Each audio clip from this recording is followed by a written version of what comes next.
ஆ ஆ போய் விடு. ரேவதி அக்காளுக்கு வேற ஒரு 2000 தரணும். அவ வேற வந்து கேட்டுக்கிட்டே இருக்காடா. ரேவதி அக்கா 10 மணிக்கு நான் சாப்பிடும் போது தான் உங்களுக்கு கேட்க சொன்னிச்சா? குழுவுக்காரனுக்கு வேற 2000 பணம் தரணும். அவன் வேற காலையிலே வந்து நிற்பான். அவமானமா இருக்குதுடா டே. ரெடி பண்ணிக்கலாமா? நான் ரெடி பண்றேம்மா. தங்கச்சி கல்யாணத்துக்கு வாங்கின கடமெல்லாம் இருக்கு. அது வேற வட்டி ஏறிக்கிட்டே போகுது. இந்த மாசம் தரேன்னு சொன்னேன். வீட்டுக்கு ஒரு பையன் மூத்த பையனா பிறந்துடக்கூடாது. எல்லா சுமையும் அவன் தலையில கட்டுறீங்க. ஏமா நான் மனுஷன் இல்லையா?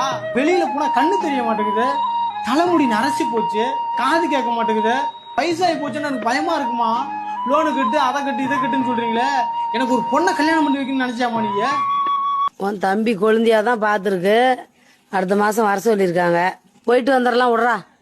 சரி சரி. ஆனா ஜாதகத்துல தான் ஏதோ குறையுதுன்னு சொல்றாங்க.